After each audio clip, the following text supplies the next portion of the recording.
It's comedy time! Welcome to Timeless Radio Waves. We hope you enjoy the show. If you do, please like, subscribe, and click the bell to get notifications about our latest presentations. Also, please share this channel on your social media networks. Remember to visit timelessradiowaves.com for details about our presentations. Now it's time for our mildly funny bonus jokes and then our Timeless Radio comedy presentation. On with the show.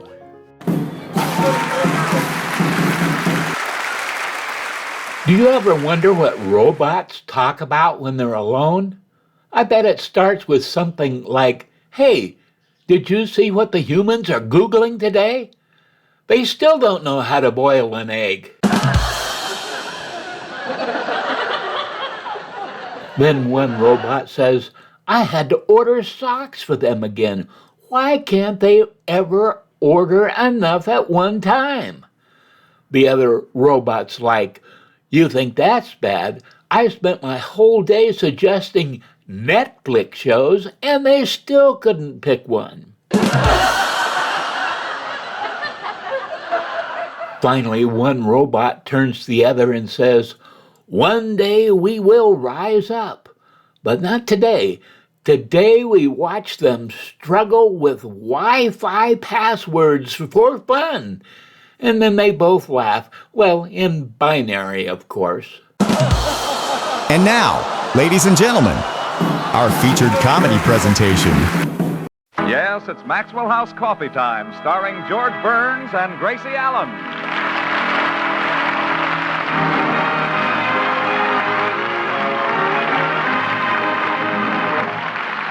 Well, as we look in at the Burns home today, we find Gracie talking to her friend and neighbor, Mrs. Morton. I tell you, Gracie, it's wonderful. Every husband and wife should take a vacation from one another now and then. But why, Blanche? After so long a time, a husband starts getting on your nerves. Now, take Harry and me. I said to myself, I can't stand one more look at that big, ugly ape. My. Then we took this vacation from one another. And you know something, Gracie? What? Now I can look at the big, ugly ape. You ought to try it on George. But we don't need a vacation. All married people do. They see too much of one another. Well, I don't see too much of George. Especially not in this cold weather when he wears his long underwear.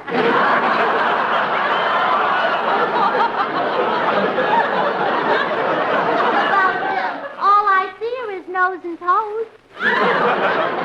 Listen, Gracie, sooner or later, any husband gets on your nerves.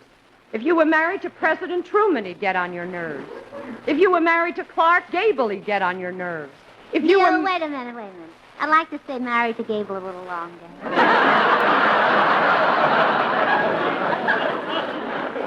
There's no two ways about it, Gracie. Married people have got to take a vacation from one another every so often. If they don't, they start nagging, picking at one another. Oh, not judging me. Now think, Gracie. Doesn't George do a lot of backbiting? Oh, my goodness, no. He pinches me now and then. Listen, Gracie, you may not realize it, but George nags at you just like every other husband. He picks at you, bullies you. No, he doesn't, Blanche. Oh, no? How long have you been married? 14 years. Ha! I tell you, Gracie, if you'll just look for it, you'll find plenty to quarrel with George about. But really, Blanche, I can. You're not trying.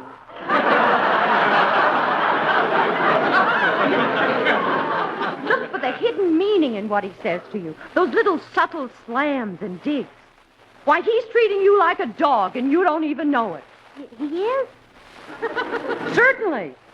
Well, he can't get away with that. Atta girl. Oh, just wait till he comes home. I'll fix him. Now you're talking. Oh, I'll teach him to nag me after I've given him the best years of my life.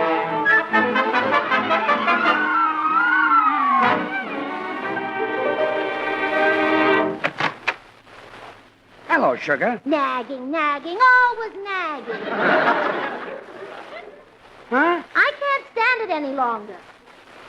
Well, I called you sugar. Oh, sure. It was your sneaky way of saying my figure's getting lumpy.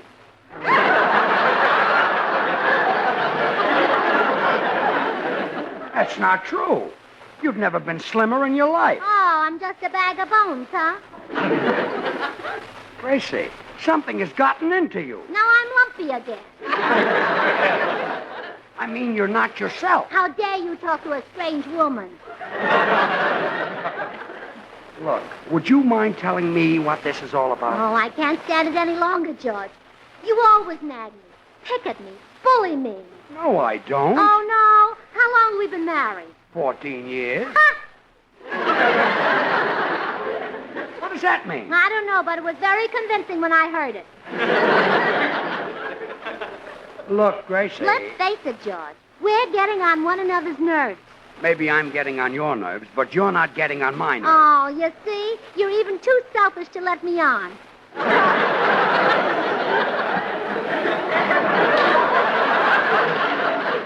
Now, wait a minute. Unless we're careful, I can see what the future holds for us. I'll pack up and leave you. I'll go to Reno. I'll get a divorce. I'll find another husband. Things like that can break up our marriage. Gracie, are you serious? Yes, dear. There's only one solution. We've got to take a vacation from one another. Darling, I couldn't stand it without you.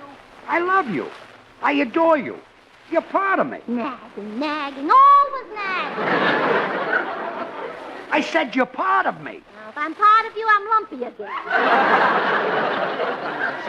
But we can't go on this way, fighting, bickering, sitting at each other like cats. We don't do that. We do, too. If we don't take this vacation from each other, our marriage will go... Ah, you see, we're spitting at each other.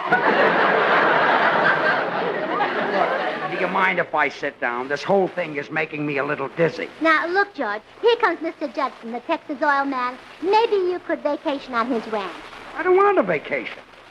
And I don't think you're going to have a vacation. Come in. Howdy, little lady. Hello, Mr. Judson. Howdy, little man. Hiya, Tex. You know, I was just telling George that he ought to take a vacation in Texas, but he doesn't want to. What? No, don't get excited. I think Texas is beautiful. How dare you sit there and say that Texas is beautiful? Isn't it? Yeah, but when you speak that name, stand up.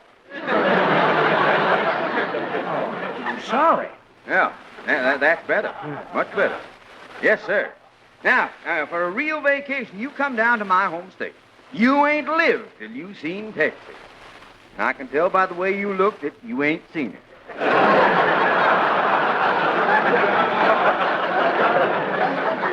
Look, Mr. Judson, you don't have to sing the praises of Texas. Oh, because... now, you're right. You're right, little man. I don't. There's been many a fine song wrote that does that for me. My blue Texas, under Texas Wait a minute. moon. Hold it. My blue Texas? Isn't it my blue heaven? Same thing. You know the song I mean. The Just Molly and Me and the Babies Make 23. Oh, no, Mr. Judson, that's just Molly and me and the baby makes 3. Not in Texas. Well, I've got news for you. I'm not taking a vacation in Texas or anyplace else. Even if I wanted to, I couldn't afford it. I'm not as rich as you are. Rich? Why, I only got 30 million.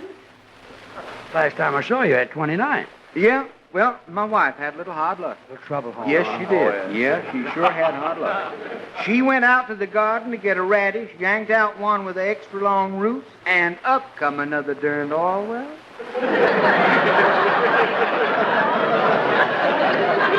That's hard luck. The radish give my wife indigestion. Oh, my goodness, she really hit the jackpot. From one radish, she got oil and gas. She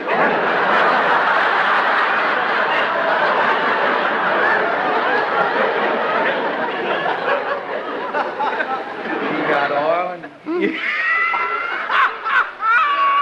that? What'd I say? Oh, I like your sense of humor, man. Oh, we did.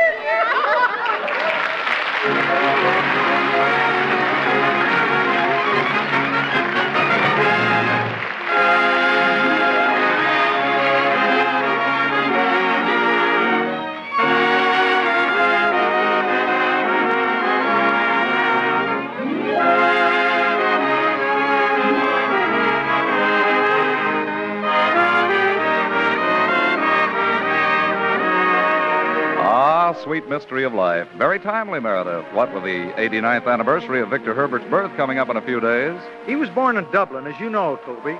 But Herbert became one of America's most dearly loved composers. We're all sentimentalists at heart, and there's a charming sentimental quality in almost every song he composed. Yes, and don't forget the stories of his operettas. Most Americans can't resist a tender romance.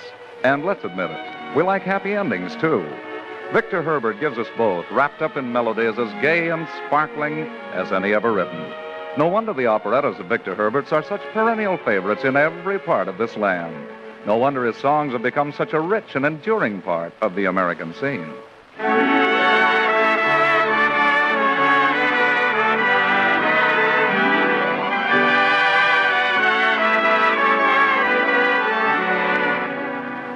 Well, when Gracie gets sold on an idea, nothing can budge her. And Mrs. Morton has sold her on the idea that all married couples need to take vacations from one another. Well, we've got to do it, George. It's the only way we can be happy. But, Gracie, that's ridiculous. I love you. Oh, I love you.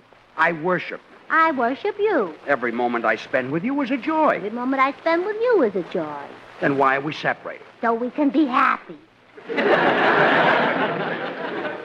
Oh, what's the use? George, be sensible about this thing. After so long a time, a husband just naturally becomes neglectful. But, Gracie, I haven't neglected you. Huh? Did you give me a present on our anniversary? Certainly. Did you give me a present at Christmas? Of course. Did you give me a present on Valentine's Day? Yes. Did you give me a present on Lincoln's birthday? Lincoln's birthday? No. What am I supposed to give you on Lincoln's birthday? A Lincoln.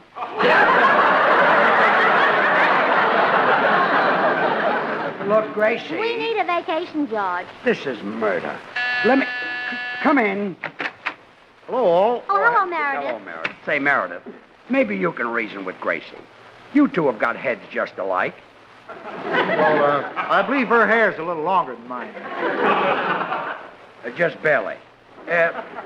Look, Meredith, I'm in trouble. Gracie thinks we should separate for a while. Oh, golly. Before you do a thing like that, let me tell you a story about a couple in Mason City, Iowa. This fellow was having trouble with the crows stealing his corn. He put scarecrow after scarecrow out in the field, but it did no good. Then one day he had his wife stand out in the cornfield. Well, sir, not only did the crows stop stealing the corn, but they brought back corn they stole 3 years ago. What's that got to do with Gracie and me separating? Nothing, but I wanted to tell a story while you were both still here.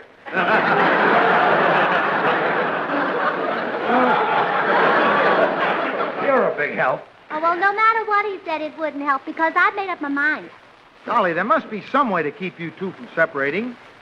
They say that children can hold a husband and wife together. Say, that's it. What's it? You may adopt me as your son. Look, stupid. Yes, Daddy? Don't call me Daddy. Very well, Papa.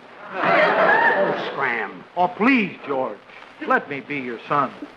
Think how wonderful it would sound at night to hear the patter of little feet in my room. Your feet aren't little. No, but I intend to bring along my white mice. Out. Out. Goodbye, Papa. Out. Bye, Mom. Out. Now listen, Gracie. If you'll forget this vacation idea, I'll buy you a new hat. A new hat? A new hat. Black straw with a wide brim? With a wide brim. With ostrich feathers? Ostrich feathers. Covered with fruit and long veil? Yeah. I wouldn't be caught dead in a hat like that. I give up. Well, I'll go pack your things, dear. What will you need? Just a jacket. What kind of a jacket? Sport? No, straight.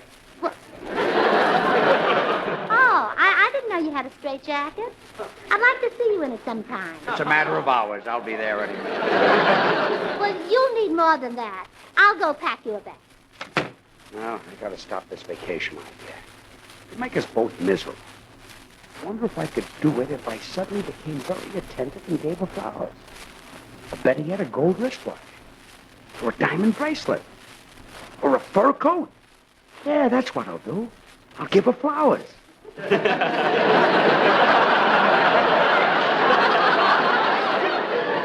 I'll have them sent right over.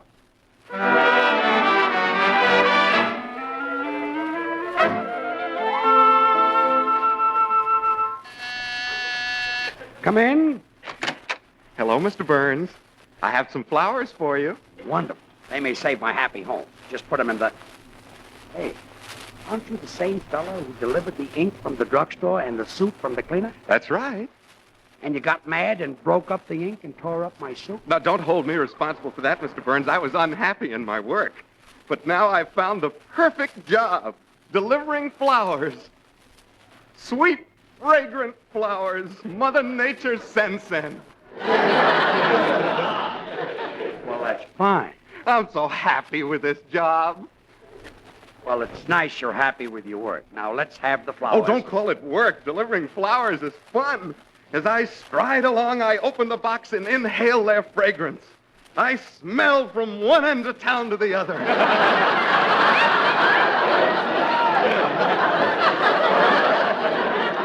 Look, I'd like the flowers. I'm so happy with this job.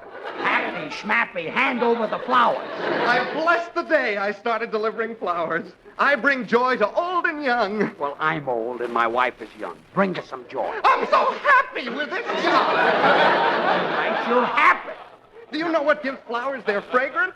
It's the pollen you sniff. Well, my wife will sniff the pollen. I promise you. Just give me Wait a minute. Some people are allergic to pollen. If your wife sniffs it, it might give her hay fever. Look, her eyes will water. Her nose will run. She'll sneeze. Gesundheit and give me the flowers. She'll be miserable. She won't be able to breathe. She won't be able to eat or sleep. Look, mister. She'll waste away to skin and bone. Mister. They'll take her to the hospital. Mister. She'll lie there in agony, hovering between life and death. Mister. And all because the florist made me deliver these stinking flowers. Look, Well, they mister. can't force me to ruin a woman's health. I won't do it. I'll quit this lousy job. Please give me the flowers. And murder your wife? Never! I'll trample him into the dust! I'll stop him!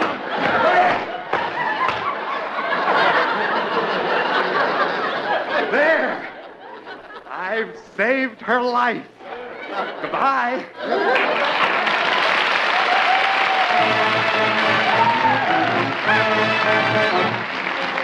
Here's Meredith Wilson on the orchestra.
Your bag's packed in just a moment there. I've decided you should go to Palm Springs. But, honey, I don't want to go. Oh, now, dearie, it's the only way to save our marriage, and besides, you love it there. That's where I went to get those beautiful grapefruit and dates at Christmas time. Oh, I remember driving through a town called 28 Palms. They call the place 29 Palms. Not after I drove through.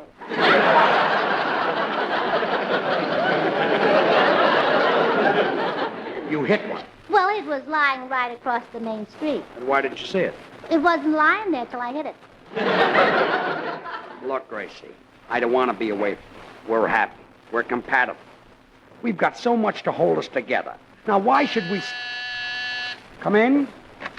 Hi, Burnses. Hello, Bill. Bill, maybe you can help me convince Gracie Convinced her of what, George? that we have so much to hold us together.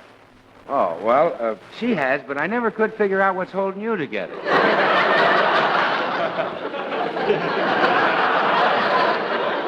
Thanks for the help, comedian.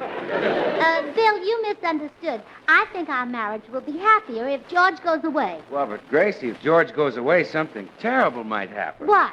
Well, he might come back. Do you think Hope will ever quit and give you a spot? Well... Nevertheless, Bill, he's going to Palm Springs. Palm Springs, huh? You know, I was there last week. What a wonderful spot. Sunshine, palm trees. I came back with a carload of grapefruit and oranges. Did you bring back any dates? No, my motto is love 'em and leave 'em. Gracie means the kind of dates you pick up on the palm tree. Oh, I picked up most of mine on street corners. No, Bill, I mean the kind of dates you stuff. That's the kind I mean, Gracie. They ate like crazy. Bill, we're talking about the dates you see stacked in a market. I saw some in the market, and boy, were they stacked. intelligent, too, George. Bill. I'm so happy with this job.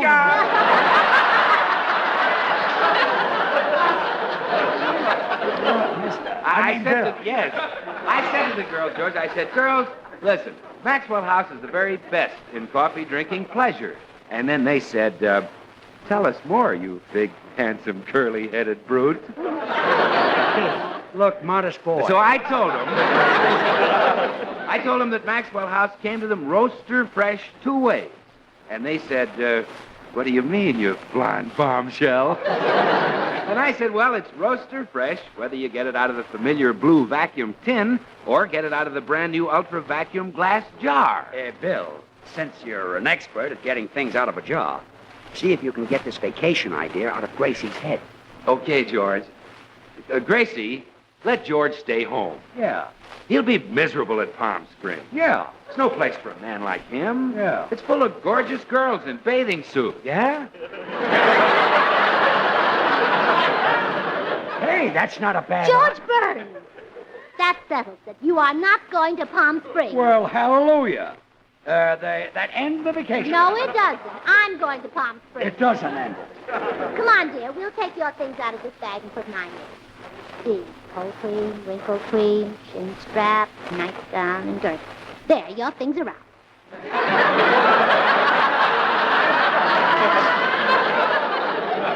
There must be some way to talk you out of this. I'll be right back.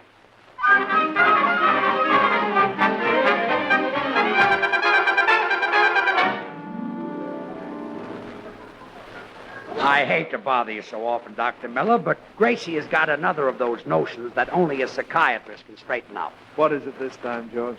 She thinks husbands and wives can be happy unless they vacation from one another. Probably a childhood fixation. Perhaps her parents quarreled, had differences. You send Gracie over and I'll question. Thanks, Doc. Those screwy ideas of hers drive me nuts. Honestly, sometimes I wonder why I ever married her. That's quite simple to a psychiatrist, George. You married Gracie because of a pronounced and ineradicable inclination toward the hedonic aspects of gastronomy. What does that mean?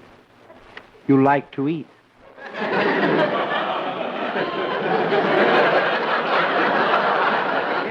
I'll send Gracie right over. And don't worry, George. I guarantee to make your home life just as happy as mine. Thanks, Doc.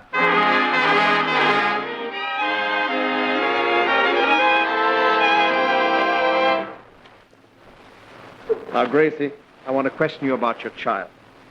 Tell me, did your father and mother have differences? Oh, yes, yes. He was a man and she was a woman. Not those differences. I mean, did they quarrel a great deal? Oh, no. Mama loved Papa. At night, when she saw him coming up the walk, she'd stick a clothespin on her nose and run to the door and kiss him. She stuck a clothespin on her nose? Yes. Well, Papa worked in the fish market. I appreciate the explanation. Oh, they got along beautifully and raised the biggest family in San Francisco. How many children did they have? Well, I don't know. Mama never bothered to count them. She didn't count them? No. When school let out, Mama'd open the door, and when the house got full, she'd close it.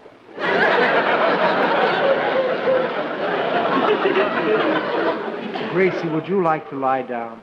No, thanks. Do you mind if I do? Go right ahead. Thanks. Gracie, husbands and wives do not have to take vacations from one another to be happy. Take my wife Gladys and me. We've never been apart. And are you happy? Extremely. If you don't believe me, ask Gladys. She's in the next room. All right, I will. I want to be fair about this. Hello, Gladys. Oh, hello, Gracie. Are you having a treatment today? No, just a little chat with the doctor. He tells me that you and he are very happy. Indeed, we are. Sigmund is such a wonderful husband. Oh. Then you've never noticed how he picks at you and bullies you? But he doesn't. Oh, no? How long have you been married, Gladys? 12 years. Ha! What? Listen, Gladys, you may not realize it, but your husband...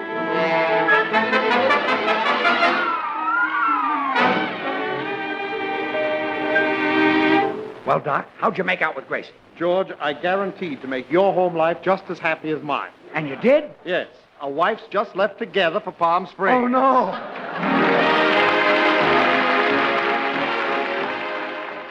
Gracie, you come back. You didn't go to Palm Springs. Well, I couldn't leave you, Judge. I got as far as 27 Palms and turned back. It's now 27 pounds? The last time you told me it was 28. Yeah, well, I had a little hard luck. I drove through it again, and down went another darn palm tree. Good night.